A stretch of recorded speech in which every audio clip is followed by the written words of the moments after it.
Welcome to the Mashup.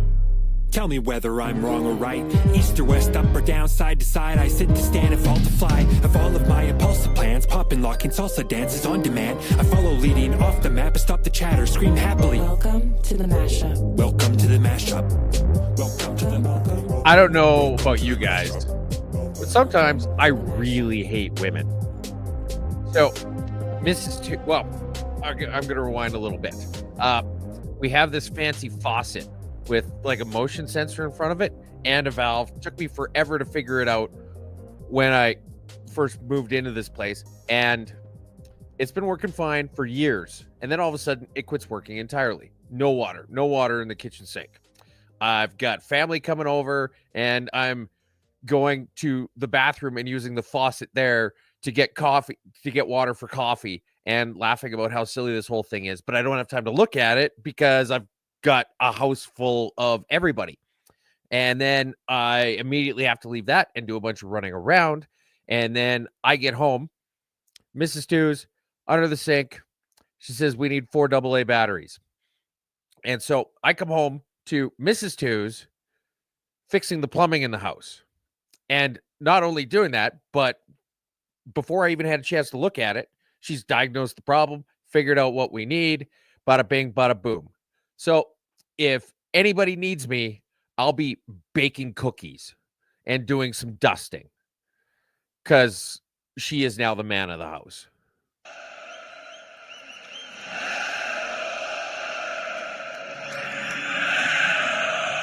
All right. Well, we seem to be having some audio difficulties. Woo! I'm not sure what's going on. I don't know if anybody watched last night's game. Yeah, Kevin, the song is back. He can't figure out plumbing. Can't figure out an intro song. It's good to be back. Well, it's not that I couldn't figure it out. It's that before I even had a chance to, it's like, oh, here's the problem. And I'm like, what a bitch. And now I'm like, now I'm going to cough for the next whatever. How's everybody doing? We're doing well. For those of you watching, and you're wondering who our new guest is, he was on here previously. We brought him back. He's basically the Daryl Sutter of the mashup now. Fired, brought back, fired, brought back, fired, brought back. Correct. And it feels like I'm going to have a tickle in my throat for the entire show, which is great. Welcome to Mashup 157, folks. It's good to be back. And as you can tell, a little bit of different background, doing it out of Calgary this week. Obviously, we got the event tomorrow night. Tuesday, excited? Because I'm excited. I'm very excited. We've got me. Everybody's going to be there. And if you haven't got your tickets yet, you should have. You still can. There's still a few online. And actually, to all the wonderful listeners here in the probably first 20 minutes as we get going, we're going to give away 2 sets of 2 as well. Shannon Hines. Shout out to Shannon. She's going to be helping work the front door. She's got extra tickets that she'd bought, and she wanted to give them out to the mashup. So that's going to be coming. So pay attention for that. We'll have the text line pop up so people can text. So if you're interested in attending, but money's tight or you just haven't thought about it, there's going to be 2 giveaways here simultaneously at one point in time. I'll interject at some point as we get the show going. But it's Martin Armstrong landed last night. Alex Craner, Tom Luongo. And so it looks like we're going to have all the speakers here. If you're watching, make sure to like, share, get a rooster hat. Tell them the story about the hat. Give them a little bit of the rooster's heads. There you go. Aloha. So I guess I got to talk while I'm turning like this so that people can see it better and hear me at the same time. Or I could just move the boom arm. So Brett Oland, CEO of Bow Valley Credit Union, BVCU, was in Hawaii when he came on during our election live stream, and he was getting ready to leave, and he sees this hat with a rooster and aloha, and he for some reason thought of me. And yeah, that's a great hat. It is. It's wonderful. So thank you very much for that, Brett. And if I may interject on BVCU, one of the title sponsors of the forum, they were a title sponsor of our Mashup live election coverage, and Silver Gold Bull. They're both bringing the Cornerstone Forum to Calgary, which is tomorrow. And today is action-packed. So we got the Mashup coming to you from a little different setting. And then it's going to be a rapid fire this week. Yeah, it is. It is. Yeah. And we got to say happy Airborne Friday to Jamie Sinclair. He was in town now as well. So Jim in town. Chuck Prodnick just texted me. He's in town. All right. So it's going to be, yeah. So I met up with Jamie Sinclair for a couple drinks yesterday. We're at some fancy upscale place, totally out of our depths. And we're sitting at the bar talking to this. Well, he's, believe it or not, doing all the talking to everybody at the bar, including the pretty bartender, who he's doing his best to impress. And he's so busy having fun talking to everybody that he just keeps getting handed all these openings and stuff like that, and he's just completely missing them. And so he's like, "Oh, what's your deal? What's going on?" And then she's like, she mentioned something about how she kind of hates men right now because she's recently separated. But he misses it entirely because he asks her about it, and then before she even gets a chance to respond, he's saying something completely different to somebody like behind and to the side of him. And I'm like, this beautiful woman just is trying to tell him that she's back on the market, and he's just off over here. Like, He was having a 3 good time. seconds later. He's like a dog chasing cars. He wouldn't know what to do if he caught one. Oh, it was just like you are the smartest, stupidest man I know. That's great. Okay, let's shall we get into Coots 6.5? Yes. Well, this one's kind of fun and interesting in a not fun or interesting sort of way. Yes, Pastor Tom Chung was killed on May 2nd, 2019, when a Washington State resident, Gurbinder Singh, crashed into his minivan in a border lineup, causing it to burst into flames. Singh's 40 pleaded not guilty to dangerous driving causing death, but in April, provincial court Judge Daniel Weatherly dismissed the charge, ruling his mental state was profoundly impaired at the time of the collision. The agreed facts in the case included Singh was traveling north at 120 kilometers an hour in a 30-kilometer zone on Highway 99 in a Porsche Cayenne at the time of the crash. 120 in a 30 zone. Killed somebody in a fiery wreck. Yeah, that's a damn shame. You move along now. This is what it is. Yeah. Well, foreign interference, shall we? Yeah. So I don't know. Do you want to start at the start with Hong Kong? Sure. Yeah. Hong Kong police have reportedly detained and questioned relatives of former Conservative election candidate Joe Tai, who was targeted by aggressive Chinese cyber and ground operations during the recent federal campaign. This comes from a Sam Cooper article.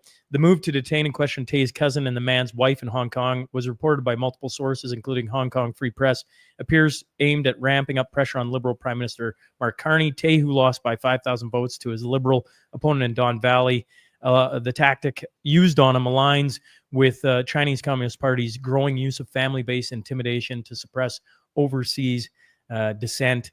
Some of the charges that Hong Kong, formal charges laid against him by Hong Kong police, is incitement to secession, collusion with a foreign country with external elements to endanger national security. So this is a follow-up to, you guys remember when we were talking about how the embassy in Canada, the Chinese embassy in Canada, had a bounty on this guy during an election, which is insane. And they said, "Oh, that's fine. We don't have to get you. We can get your family." Yeah. And so, yeah, this is dark. This is dark, and we are letting it happen. Yeah. Well, I mean, we just go back to Mark Carney not addressing when the candidate out east, he got removed from being a candidate, but I mean, he literally just, it's like, are we having bounties in Canada now? Yeah, it's a learning experience, he called it. A learning experience. Yeah, right. I feel like China's fucking learning how to fucking go about things pretty well, I would say. Election follow. Okay, there's a whole bunch here. Okay, so we had the election, as everybody knows. I'm sure you've listened to twos now for a couple of weeks talk about how many people we had watching and everything, and then you have on Carney is now the new prime minister, and some things coming out since then. The first one is a headline: "Big kick in the teeth. NDP won't receive campaign reimbursements in hundreds of ridings." The NDP managed, we on election night, we were all guessing. I said 9. They got 7 MPs elected, and one NDP official described the party's current financial situation as not great. Well, they were broke before the election started. Correct. They made no money. They get no support. And now, because you have to meet a minimum threshold in each particular riding of 10% to get the money back, or to get a portion of the money back. So some of that goes to the party, some of it goes to the candidate. And they didn't do that in, well, only 46 of the 342 ridings they are getting reimbursement in. Reimbursement for. The last time, you think like, oh, hey, you know what? These guys cannot get any more broke. And then Jagmeet Singh says, hold my Maserati. Well, and the other thing, I don't know if this is unique to the NDP. I'd be curious if the listeners know or Twos knows. But in the article, it talked about, you said they get reimbursement, some to the party, some to the candidate. But it said in the article that NDP take all the money. They don't give it back to the candidate. They pool it all back into the, and that's when you're broke. You're taking all the money because you need to. You have no choice but to withhold the money going back to the individual candidates, right? Like, I assume that doesn't happen with the Conservatives or the Liberals. I'd be shocked if it did. No, they're so broke that this is what they have to do. The only money that candidates are able to walk away with in the NDP right now is their pensions. Yeah. The next is so Pierre Poilievre is going to be riding. Well, I'll read it here. The group that added dozens of candidates to the ballot and Conservative leader Pierre Poilievre's riding in the recent federal election is planning to do the same thing in his upcoming by-election.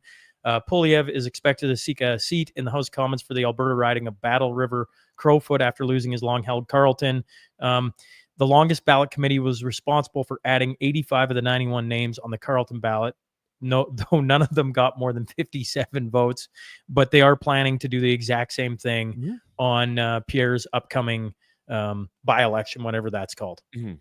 So there's a lot of people saying that this is trying to thwart democracy and they're trying to throw the election against Poilievre and a lot of things of that nature. And I'm just going to go out on a limb and say that, 57 votes is not going to win or lose it for him. He's going to win probably 80+% in this.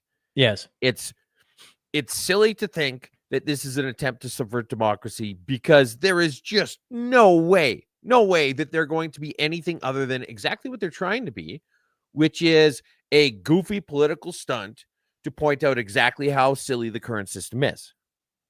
And they've done it for Liberal incumbents, NDP incumbents, and they did it for Pierre, and they're doing it again when he runs for the by-election. The other thing I want to talk about real quick, just circling back to the NDP, is that they have a new interim leader, Don Davies, and one of their MPs found out about it on Twitter. They didn't even let everybody know ahead of time, which is doubly crazy considering the fact that they only had 7 people to call. You had to make 7 phone calls or maybe even texts, and that's all it would have taken to let every single person in the NDP know that this is happening. And actually, technically, it would have been 6 because he's one of the 7 people who presumably already knew about it. So you just had to let 6 people know. There are scarce more than a half dozen NDP member of parliaments, and they still can't coordinate something as simple as this. They're not a serious party. I'm going to pull up on the screen here. Here's Elections Canada. It says, they tweeted out, I heard that. Some people say that. I saw someone write that. There's a lot of inaccurate information circulating about elections. For example, about non-citizens voting, ballot boxes not being secured, or pencils being used to change votes, okay? Here's the article. Over 800 special ballots mistakenly kept in a BC riding, Election Canada says.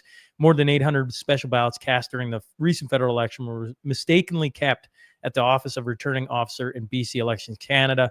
The agency said all registered political parties have been informed of the 822 special ballots cast by electors in 74 electoral districts across the country that were left in a returning office in the riding of Coquitlam, Port Coquitlam. Yeah. Now, to be clear, just so everybody knows, the Liberal Party won by a margin of almost 2,000 votes. So this wouldn't have changed anything. But it's funny that they're like, oh, well, you can't trust people saying that we screwed up. You're like, but the CBC just said it. Are they disinformation? Yeah.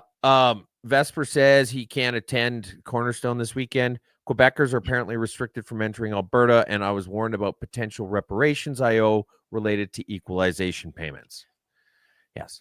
Now, Vesper, is the Quebecers not allowed to come? Is that coming directly from this guy right here? Because I feel like that's probably where you heard that. You're pointing in the wrong direction, but that's fine. Oh, it doesn't show that I am. I don't know. Anyways, doesn't matter. I assume twos is where you're getting your information from on that one. We'd love to have you out here. Love to have you out here. Oh yeah, it'd be great. It'd be awesome. Yeah, we'll lay out a bunch of like frog legs. With the dinner. I'm surprised you didn't go to the poutine twos. To the poutine. It's such an obvious one. Yeah, obvious. Yeah, very for dessert. Yes. For dessert, we're gonna have creme brulee. Do you want to pull up the Joe Rogan video? This one, as Twos gets it ready, this one, I think we were all, the story was going that Maxime Bernier was going to go on Rogan, and I was like, wow, okay, why isn't Pierre going on Rogan? Play the clip. I offered to have that Pierre guy come on the podcast. Really? He didn't do it. Wouldn't do it. Thought it was too problematic. Or whatever. Jordan told me, I forget what he said, but they were telling him not to do it. Like his advisors were telling him not to do it. Hey, dumbass. So yeah, for everybody wondering why Polyev didn't go on Rogan's podcast, it's because he didn't want to. His advisors told him it was too problematic. Yeah. And you're like, Joe Rogan, like the viewership on that is insane. Now, I realize it isn't all but think of how many Canadians listen to Joe Rogan. People all across the world listen. It's insane to me that he didn't take the opportunity to do that. It totally is in line with everything he's done for the last 3 Fair enough. months. 3 months ago, everybody in the Conservative Party got terrified of the legacy media because it's not that everybody would have been like, oh, well, Trump did that. And so obviously he's the same as Trump. Trump did the appearance at McDonald's where he made a bunch of French fries. Carney did an appearance at a poutanerie in Granby, fucking Quebec, where he made a bunch of French fries. And people weren't like, oh, look at them. They're the same person. They're the same person. And it would have been really easy to point that out. Look, I also breathe air. I breathe air, and Donald Trump breathes air. Does that mean we're the same? Oh, it does on too. The same You're podcast? the same. Come on. And you just be like, look, if you stop and think about this for a minute, you'd probably realize that you're being an idiot. And he'd probably put it nicer to the legacy media people, but that's essentially it. And it would have given him, on top of the coverage of Rogan, it would have given him an absolute layup in terms of pointing out how stupid and hypocritical the media is when somebody inevitably would have asked him, well, how do you feel about the fact that you're appearing on a far-right extremist fringe podcast? And then he'd have just been like, yes, I have notes. Okay, so since the election, I've missed 2 mashups in a row, and there has been a ton of talk about Western. The word we got this morning is alienation. Before we get to that, Alberta NDP ending automatic membership in federal party. Oh, so I didn't see that article. The NDP had their AGM a few days ago. And one of the things they voted on was if you become a member of the Alberta NDP, you automatically become a member of the federal NDP. And they voted to end that, which is going to be problematic considering the fact that they technically the Alberta NDP technically doesn't exist. It's literally a division of the federal NDP. The other thing that I thought was really interesting about this article, and that's saying a lot given the fact that it's the NDP, Naheed Nenshi gets 89.5% support in leadership vote from NDP convention delegates. So Danielle Smith got 91% of 91.5 of a very raucous and disagreeable group of people. Correct. And in the party, where if you disagree with one thing, you are immediately ostracized. Take Sarah Hoffman, for example. This is this is what happens, is that even in that party, they only got 89% support for Naheed 85 or 89? Okay, 89.5%. Okay. From it's right in front of me. 774 people who cast ballots. So the UCP AGM was basically, I don't know, it was like the size of the was a Cornerstone music fest. Forum. Yeah, it was the size of the Cornerstone Forum. The UCP AGM? No, sorry. I'm looking at the NDP numbers. The UCP AGM was a giant. small city. 6,000 people. And then this was 774 people. Yes. So, If that was attending the Cornerstone Forum, I'm quite excited. If you're a party, you're probably not that excited. I mean, the NDP are excited, but yes. Yeah. 774 people who don't know anything about economics were winning. Okay. Western alienation. I was going, like in the last 2 weeks, there has been a ton come out, said we got a ton of different things. I'll start with Danielle Smith. She first lowered the threshold, then she had a public address to Albertans. In it, she said a whole bunch of things. For the people who want to separate, want independence. Her quote was, "I do not support Alberta separating from Canada. The path, she wants a path. She believes there's a path for a strong and sovereign Alberta in Canada." But she has lowered the threshold. She has talked about referendum. She has talked if the citizens get enough signatures in the time frame that she'll put it on a referendum ballot in 2026. Mm-hmm. And she also called out Doug Ford for basically saying, "You worry about your province." Ooh, it's even better though. This is probably just about the most chef's kiss thing I have ever seen Danielle Smith do. And this is coming from one of those 8% of people who did not vote in support of her at the AGM. And I have a great friendship. We don't agree on everything. In fact, I think we supported different people in the last federal election. And so she's talking about Doug Ford. Talking about Doug Ford. We don't agree on everything. In fact, I think we supported different people in the last federal election. That was money. That was well done. Here's the thing, though, that just hits you right in the feels. Is I'm going to find it somewhere around here. Oh, and of course, we got the scrolling thinking. Give it a sec. Give it a sec. It's loading. It's loading. Why is it still loading? Here, I'm going to refresh this. however, if there is a successful citizen-led referendum.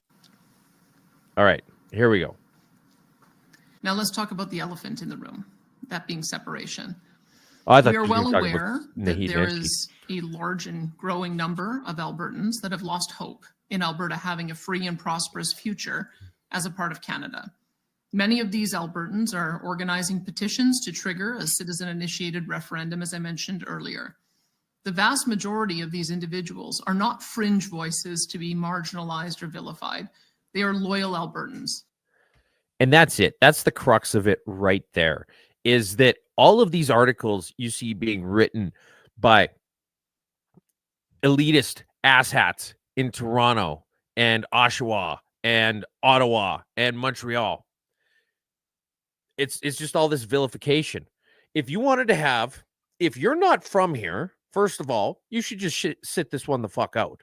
But secondly, if you are wanting to write about it, even after that, the first thing you should be asking, if there's a big group of people, or even a small group in some hypothetical example, but if you're trying to look at things from their perspective, the first thing you should ask is, do their grievances make sense?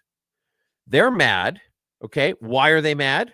And then does that seem logical?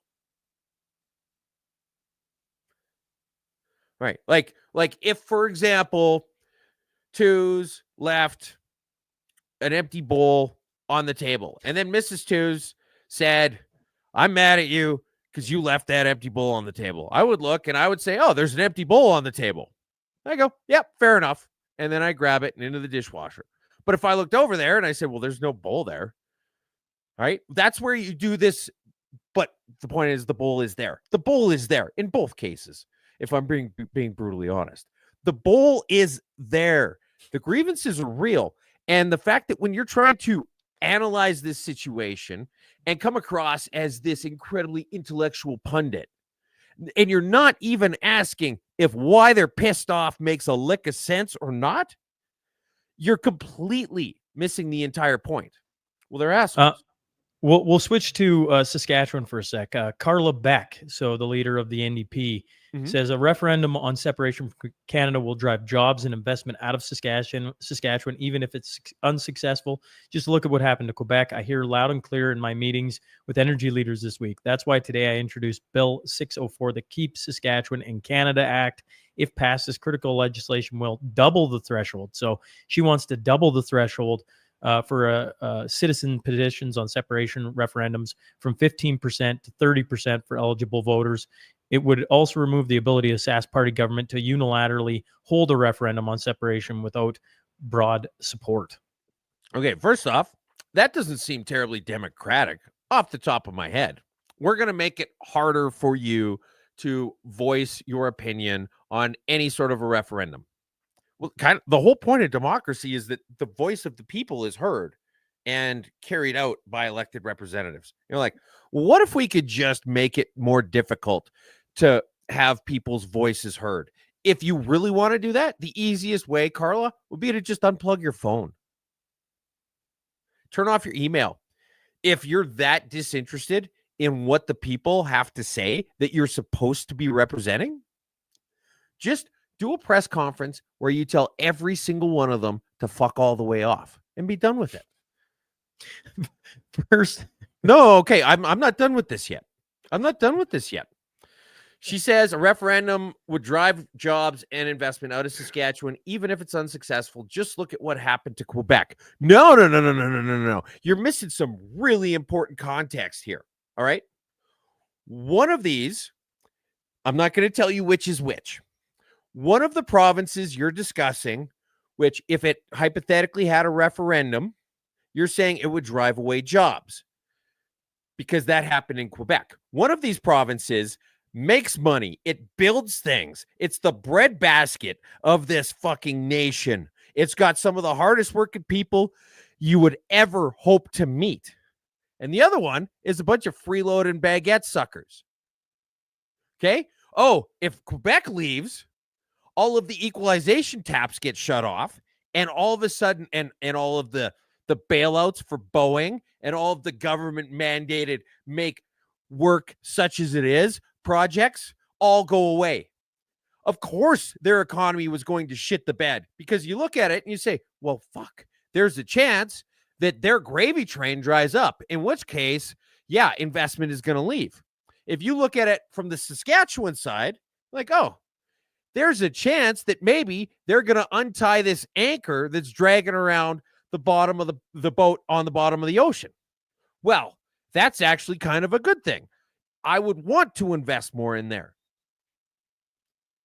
It's a little bit of nuance, and I get the fact that the NDP is not a serious party, but you just got to think about it for a second, and it's going to make sense.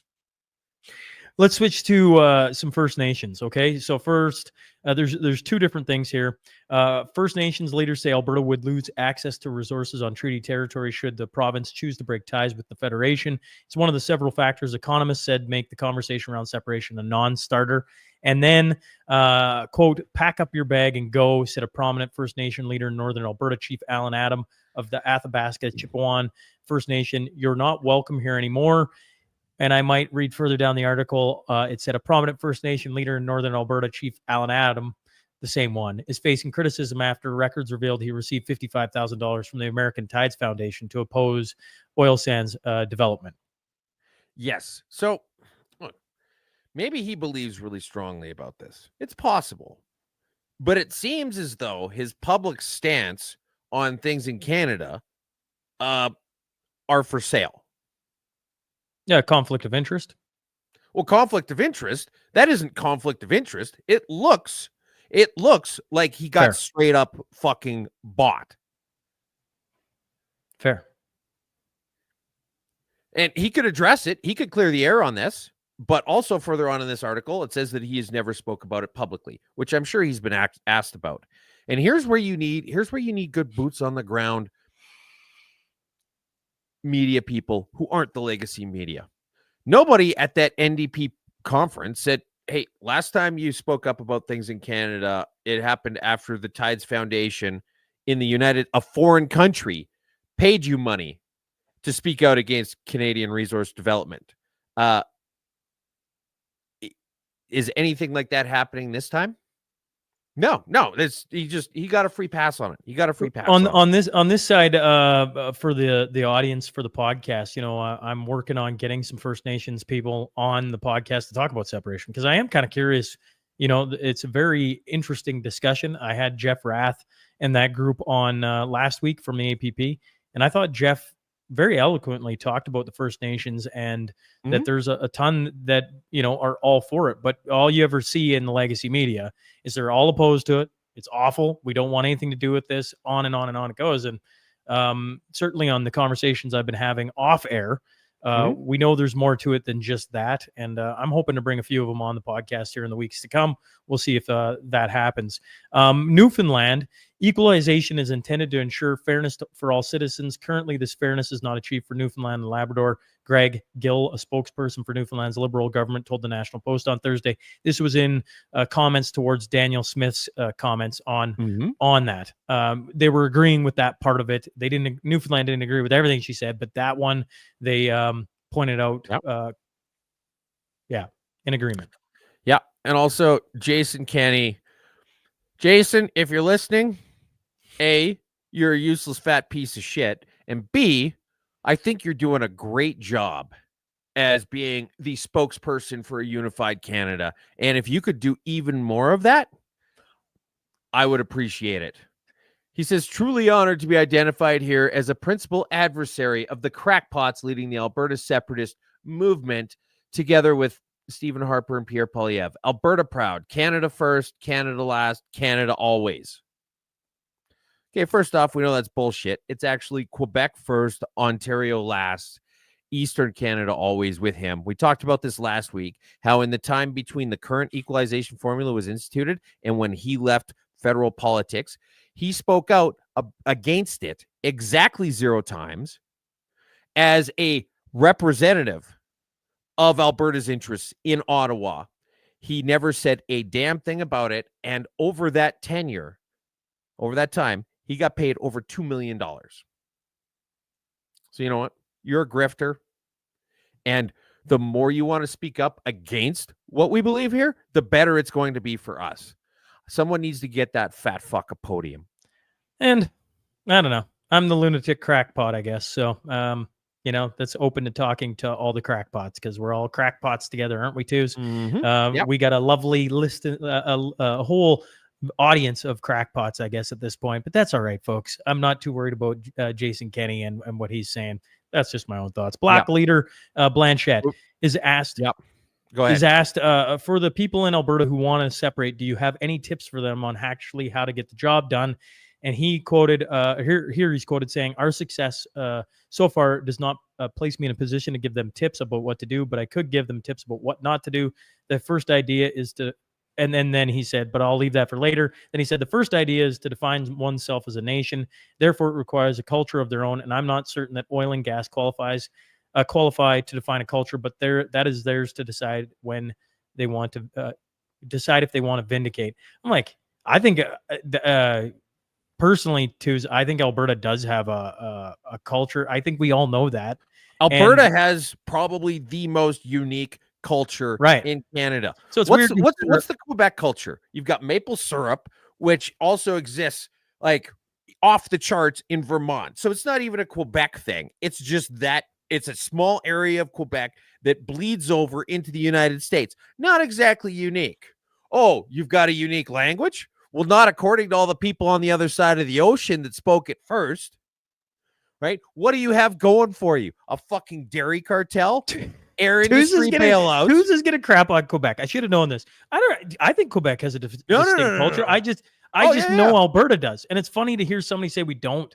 Well, like, that's what? the thing is they This say, is- oh, it's oil and gas. Okay, sure. There's a lot of oil and gas here, but the unique culture isn't the fact that there's some shit underneath the ground that we've worked really hard to get out. It's the fact that we work harder, that we don't want people fucking around with us. Just leave us alone and we'll do what needs to be done. And we'll outwork almost everybody. Okay, Saskatchewan excluded. And here's the thing. It's oil because that's what happens to be here. If Alberta was in the Netherlands, you'd have more wooden shoes than you could ever shake a stick at. If you traded BC and Alberta geographically, like if you just switched the populations over, like, okay, now we got coastal access. We're going to have, it's going to be more fishy than that NDP securing the fucking pension thing. We're going to have more crabs than Margaret Trudeau. And we've got, well, about the same amount of muscles as we already do have. Okay? This is it. It doesn't matter that it's oil. If you switched Quebec and Alberta around, maple syrup would be the global fucking currency. And there would be no oil and gas extraction in this, in Lloydminster, Quebec. They'd be wondering when they're going to get their next handout. They'd be wondering when they're going to get the next handout. When are you going to give us some free shit? We don't want to develop this. It's going to be work. What, you want us to get calluses and dirty hands? That's the thing about Alberta, is that it's people who are just, if that's what needs to be done, we're going to do it. And it sucks that there isn't a really sexy name for it, because that's exactly what the culture is. Okay, we got goofy news next, but here's where I'm going to interject. I got 2 sets of 2. So if you want to come to the Cornerstone Forum, okay, I would appreciate if you don't text if you can't make it. If you're like, oh, I could get to Calgary, you're in Calgary, you're somewhere in the neighborhood, and you're like, I could be there. Mm-hmm. Doors open 8 a.m. tomorrow. We'll take text or I don't know. What do you want today? Okay, here's what we're going to do is we're just going to start from the first one to come in. Voice message with the best Arnold Schwarzenegger impression. Oh God, no! I'm not doing that. Give me your full name and where you're listening from. I want to hear somebody saying, "It's not a tumor." All right, and if you want to add in a voice note, but to get to the chopper, first 2 people to text me. But I really would appreciate. I'm a cop, you idiot. You're each going to get 2 tickets. Doors open 8 a.m. tomorrow morning. So please don't text if you're like, oh, I can't be in Calgary tomorrow. We had one of the winners on the Mashup live stream that can't make it. And so I really want to make sure that the people that are texting can actually be there tomorrow. And so if you can, text me your full name, where you're listening from, first 2 texts through. And if you win, then you got to send a voice of your best Arnold Schwarzenegger. I can't even say. Some of the people who won the tickets can't come, but that's okay because they were all bad. There, it's on the bottom now. So shoot me a text. First 2 people to text, we'll receive a pair of tickets to the Cornerstone Forum tomorrow. We'll leave that up until I get some text through. And if I get no text through because nobody can make it, that's totally cool too. But a shout out to Shannon Hines. She's the one who purchased 4 tickets, and she wanted to give them away on the Mashup. So I thought that was super cool of her to do that. Now, goofy news twos. Let's start with Marissa Rothenberger, a 6-foot-tall male pitcher pretending to be a female who has been dominating girls' high school softball in Brooklyn Park, Minnesota. Girls only hit 12% of his pitches, and he only allowed a single hit in a recent game. This one hits a little close to home because Mel is from that area. Okay. Over his female competition. In this game on May 6, 2025, he threw 7 strikeouts and shut out the opposing team. Apparently, Rothenberger's batting against average is .128. Yeah, so like it's dominating. It's interesting, and if I can find the right spot in that clip, there's a part where the announcers are like gushing about how long his arms are and how he's just got like all these physical advantages that just makes him an absolute powerhouse in women's fastball. You're like, yeah, you think? Go figure. Honestly, Tom, I think that woman has the largest penis in the entire league. Okay, this is good. It's just a real quick clip. It's a 2-minute video, but I just want to show just this first. Sure. Clip. This is sorry. Yeah. of the failure. No, it's FEMA. Go. God damn it! Shut up, Sean. What was that, Tooz? Where is the Don't evidence you just love having me back? failure of FEMA? Congresswoman, we still have claims open from Hurricane Katrina. I mean, is it a failure or is it like that on purpose? So, for those of you who don't remember, Hurricane Katrina was the one that hit New Orleans like 20 years ago. And there's still claims open in FEMA. Sean, you can come back now. I'm just texting the first winner, Jennifer Charles. We got one more set to give away. So as it scrolls along, now Arnold Jennifer, we want the Arnold impersonation. Is there an audio clip? Not yet. I'm just I know now why you cry, but it's something I can never do. I'm assuming being in Calgary in less than 24 hours is probably going to slow this up a little bit. That's but okay. I'll leave it up there until we get one more, and I'll keep talking about it until I get another text. Compared to election night where I was getting like 100 texts in about a minute flat, it's a little different today. So Calgary. Well, it's easier to just give out a shirt. It's easier to give out a shirt in a random contest and say, "Are you free on this exact?" You know what? I didn't think I was ever going to say this in my life, but Sean, you are looking good.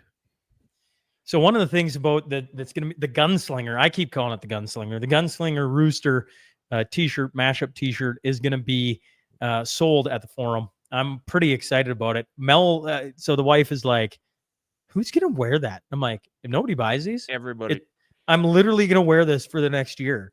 I'm going to have a whole outfit or a whole wardrobe of Gunslinger t-shirts. I'm just going to wear them everywhere because I think they are freaking awesome. I shout out to Donna for making them and making them fast. Paul Abrahamson says sexy shirt. Yeah, that's right. The Gunslinger is freaking sweet. And they're going to be sold at the forum. So I'm pretty excited about it. I think they look freaking awesome. There's a few different colors as well. Okay. So we had the clip. How about the raccoon? Yeah, show the raccoon. Mel was sitting in the hotel room as I played this. She's like, what is going on? I'm like, it's a raccoon playing with a meth pipe. This is yes. So this woman's getting arrested. Correct. And she's got to leave her car, which has a raccoon in it. Her arrest. I am. And then the raccoon has her meth pipe. As what? Oh my God. Her meth pipe. He's playing with the meth pipe right now. No, don't reach for it. That's evidence now. Oh, I don't want him to have that. That's why I'm gonna do it. Hey, buddy. Huh? It's okay. Okay, you're on Island. He'll be here in 2 minutes. I'm right across from my house. That guy in the background just said that he was going to be there in 2 minutes. This entire thing is hilarious. Mel's like, why is the cop laughing? I'm like, just because there's a raccoon with a meth pipe on the driver's seat of the car. License and registration, please. That's, for the Goofy News, we should have Goofy News awards at the end of the year of like the goofiest things we put on the show. That's right up there, man. That's, I think last week you missed it, but the man who had the warrant out for his arrest for kicking in the door of his ex-girlfriend and chasing her down, and then he showed up at the police station trying to get to the bottom of it because he's been in a wheelchair for the past 25 years. That one was pretty good too. Yes. Okay. Play Bernie Sanders. Oh yeah. Here we go. This is the environmentalist socialist guy. The guy who thinks that we all just need to give stop taking away from the rich. 5 rallies in a week. The only way you can get around to talk to 30,000 people. Think I'm going to be sitting on a waiting line at United waiting, 30,000 people are waiting. That's the only way you can get around. No apologies for that. He's talking about why he flies private. Correct. Okay. The press conference. Oh no, you're gonna go to the Toronto Maple Leaf jersey. Yeah, you could bring it up. It's too bad that. Well, actually, you know what? Good on the Oilers. It probably almost ought to be the happy news that they managed to stay out of the goofy news this week. But here's Anita Anand showing her support for the Maple Leafs. looking exactly like somebody holding a hockey stick for the first time. Look, you know what? You can wear a jersey. You can just show up and wear a jersey. You don't have to try and pretend like you're mopping the damn floor with the hockey stick. This is the same thing when they wear hard hats. They just look so out of place, and you would be more genuine and less silly if you just let it be. Can you imagine, can you imagine can you imagine the staffer being like, oh, and hold the stick. Stick's going to look really good. It's just going to finish off the picture. Yeah. And meanwhile, it's just like, it's like, well, Ricky Bobby, like, I don't know what to do with my hands. Just use it. I don't know what use to it. do with It's my fine. Yeah. Just do something with it. Just do something. You're a hockey player. You're a hockey player. You're a hockey player. And Paul brings up a really good point. Possession is 9/10 odd the law. That's the raccoon's pipe now. So here's the thing: is that I don't know if she can really get busted for possession of meth when it's very obviously the raccoon with the problem. You want to play the RCMP press conference on the two missing kids from Pictou County? So this is about a very time-sensitive situation where a bunch of children have gone missing, and the RCMP puts together this rushed press conference.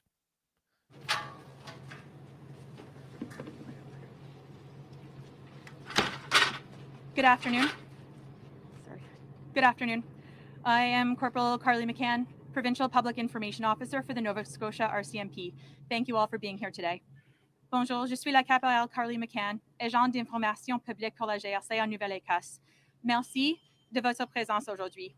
First, I acknowledge that we are in Mi'kma'ki, the traditional and unceded ancestral territory of the Mi'kmaq people. I also recognize that African Nova Scotians are a distinct people whose histories, legacies, and contributions have enriched that part of Mi'kma'ki known as Nova Scotia for over 400 years. Like, just imagine if they actually did this, like whenever they went to arrest somebody. Like, I acknowledge that I'm pulling you over in Treaty 6 territory.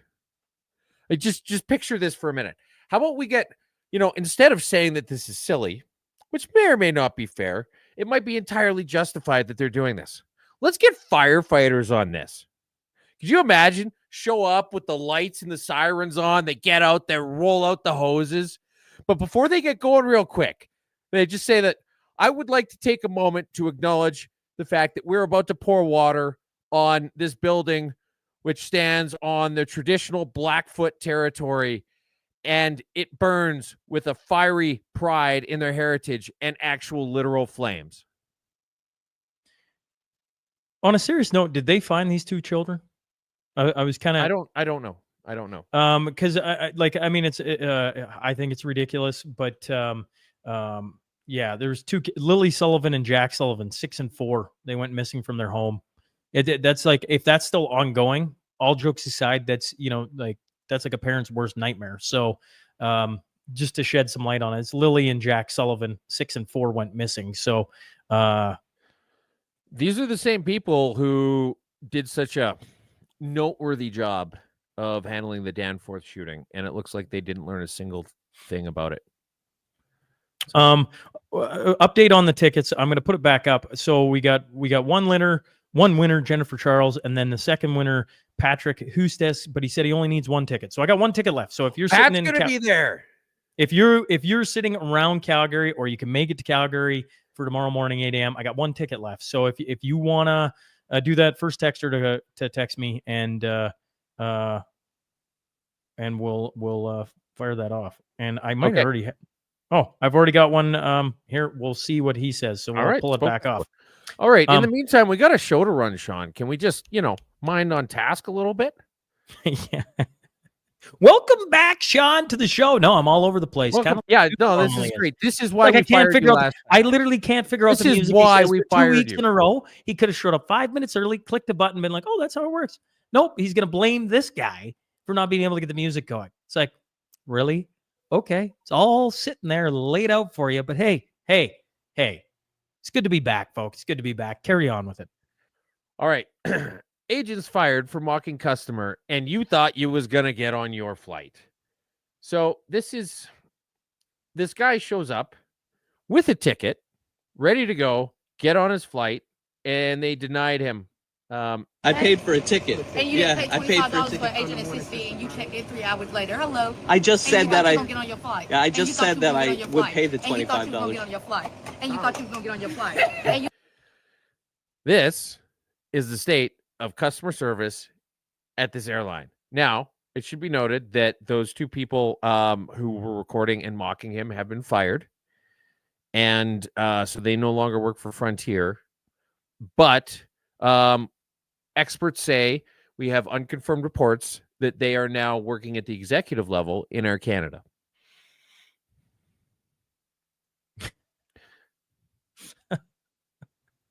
Okay. Sean, Frustration. are we even watching the same show right now? I am. I'm laughing at your joke. Anyways, frustrations rise over human waste on Vancouver streets, prompting a return of poop ferry program. Man. All right. In 2021, the city of Vancouver introduced its feces removal response program to address the fouling minefields with patrols and collections carried out on the weekdays across Chinatown, downtown, Strathcona, Gastown, and quite literally, and Hastings Crossing. A spokesperson for the city said the program had seen 1,800 plus removals in the first 2 months of this year alone. In 2024, there was 327 calls regarding human waste. We're making average of 6 calls per week. That's a year ago, but regardless, they're trying to bring it back because there's poop on the streets, and it is a giant issue in Vancouver. The streets are covered in shit. And I love how, Literally. the subheadings in this are great. Like, residents take action. What is the solution? The solution is to stop shitting in the fucking streets. A systemic problem. No, you just have to tell people to stop shitting in the streets. Maybe just, arrest them if they do. Public indecency. How about public endangerment?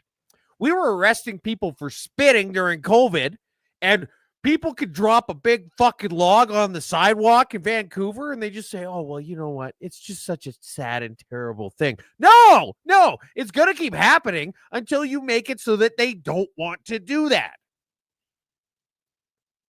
If we catch you shitting on the street, we're going to take away your meth. Just a poop ferry program. 5 Bonneville RCMP cruisers destroyed by a Traco rampage. We should have had somebody from Bonneville on. If I was a clear head and I wasn't like racing to do things all this week and last week and every week, it seems, since we did the 12-hour election coverage in the lead up to the forum and everything else, 5 Bonneville RCMP cruisers destroyed with a Traco. That's, for the area I come from, Bonneville's a little ways away, but like in the grand scheme of Alberta, they're next door neighbors. That's anyways, Tuz, explain the story, or you can show the video. Yeah, well, here, I'll put it on and it can play in the background. But apparently somebody went straight fucking killdozer at the Bonneville police station. You can see that's the new one. It's the one on the north end of town, right between where you keep going north to LaCorrie and where you go straight across to where all the new hotels got built relatively recently. And somebody just took an excavator there and just fucked the place up, which is hilarious. I think it's great. Well, I guess I just want to know the story. Like what went on? Like you bring up a killdozer, and you knew the story.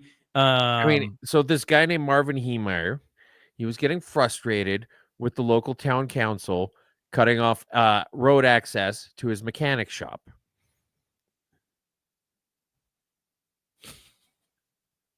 This is great. Like, look at this. Like, I don't think that's gonna buff out, guys. No, that's not gonna back. I don't think he's gonna buff out. You'd be correct. All right. Happy news. Happy news. Okay. 5 people were rescued after spending 36 harrowing hours on top of a downed plane in an alligator-infested swamp in Bolivia's Amazon region. Imagine that you are in a plane crash in Bolivia and you somehow survive, but you crash in the middle of a swamp where you can't swim to shore and you're surrounded by alligators. Quite literally, yes. Yeah. And so they were there for 36 hours and then they got rescued. Just like imagine how scary that would be. Yeah, that'd be an intense experience, I would think. Not only surviving a plane crash, but then waking up and being like, "Oh my God." Yeah, well, I mean, the plane crashes and you're like, "Oh, thank God we're alive. Okay, we need to get out of here." And then you open the door and you're like, "Nope.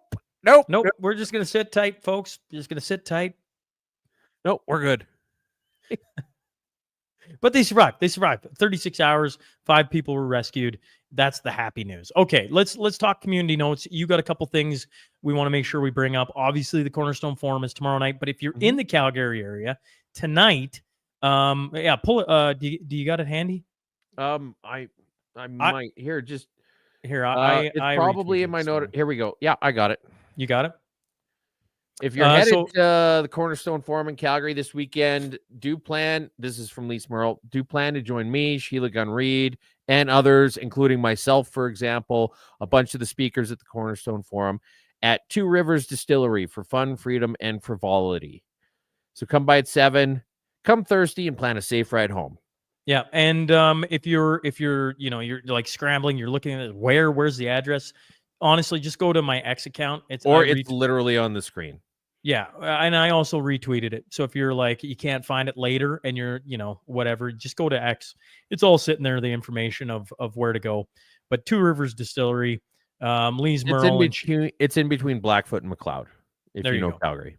So, is there one other community note? I feel like I missed one. Yeah. So Republican Party is doing an event May 24th at the Red Deer Resort and Casino Conference Center, in-depth discussion on Alberta independence with special guest speakers, Cameron Davies, Bruce Party, Rachel Parker, and Michael Wagner. Oh, May 24th. Right. Interesting. Bruce Party will be an interesting addition there. I got a ton of time for Bruce. Obviously, those 4 guests have all been on the podcast. Cameron Davies just recently. And then, of course, Rachel Parker, and we know well on the show, and Michael Wagner. Michael Wagner's a wealth of information on this topic in particular. He's got books on and everything else. So interesting. Okay. So that's all right. I got. Anything from you? No. It's good to be back. And one of the things I pushed on Tuesday this week was to just keep community notes. No. Okay. All right. Okay. Well, here's a final one. The Second Gear Club is hosting McGrath's Hare Scramble off-road dirt bike rally near Gilby, Alberta. I don't even know where Gilby is. I'm not sure, but that's this weekend. There you go. Okay. If you're not attending the forum, there's a off-road dirt bike race. So there's that. Any other community notes? Because if they're not, just some final thoughts out of my brain. Speak now or forever hold your penis.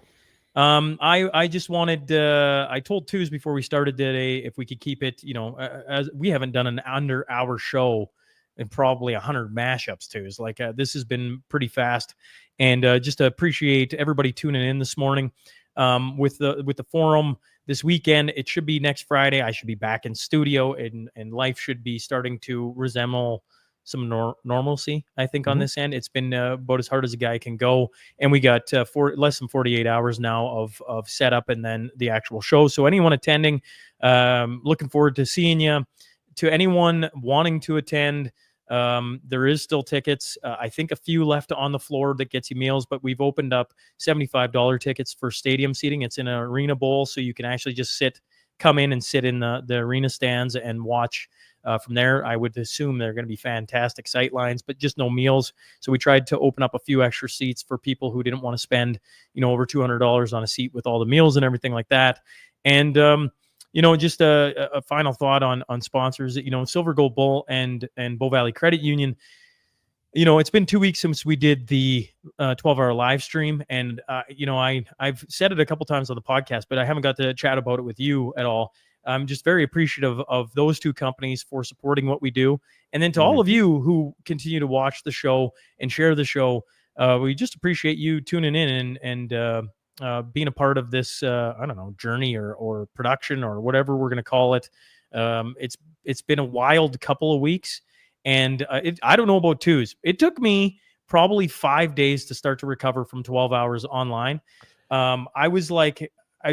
My brain was like mush, and I want to I'm working on it, but with the forum, it's been hard to get back. I got through about 500 people who would text, but the text just kept coming in. So I'm working on getting back to everybody who texted on the mashup. Tuesdays, like everybody tells me it's not a big deal, but I really appreciate people who reached out during the live stream, because we had people from everywhere, man.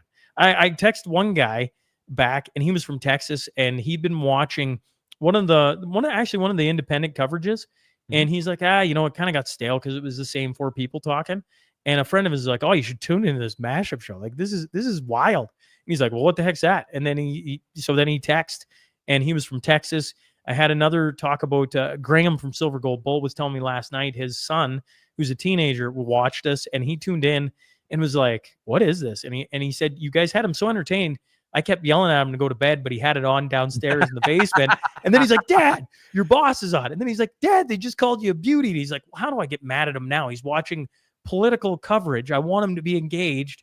And I thought that was also a cool story. But those stories just keep coming in of people who've tuned in from all across Canada. I haven't had one province that hasn't been hit yet, minus some of the territories. I don't know if I had anyone from Northwest Territories or Equalit, but I haven't got through them all.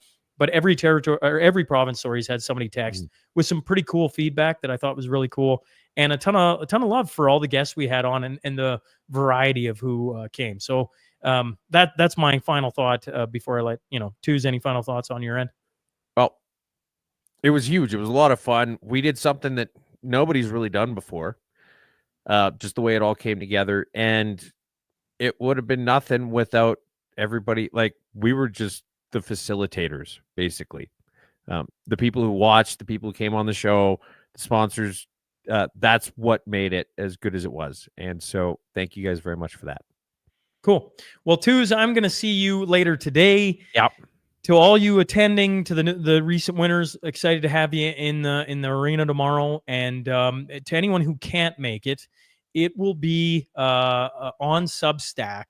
And forgive me, it should be next Monday. So not this Monday, but a week after the event. It should all be there. It's being professionally recorded. So if we, fingers crossed, no technical issues, everything from all the speakers will be there. And so it'll be $8 to get it if you can't make it to, in person. I always go in person is fantastic, but to get behind the paywall on Substack is dirt cheap. Anyone, anywhere in the world, as far as I know, can access that. So if you're like, I'd love to be there, no worries. It's being professionally recorded. And all of it will be broke down into the segments on Substack, hopefully in about 8 days, 9 days time. So there will be that. Appreciate you guys tuning in to 157. We will be back next Friday, 10 a.m. Mountain Standard Time, as always. And gentlemen, it's Mother's Day weekend this weekend. It is. Do not it is. forget. It is. I have a ton of, I take... I also have a ton of time for your mother. I know exactly where you're going with this. My mother is watching the kids this week, running around the ball and everything else. And happy Mother's Day to all the mothers out there. We literally would not be here without all of you. And a ton of time for all the mothers out there. And thanks again. 158 will be next week. Thanks for tuning in, folks. Thanks.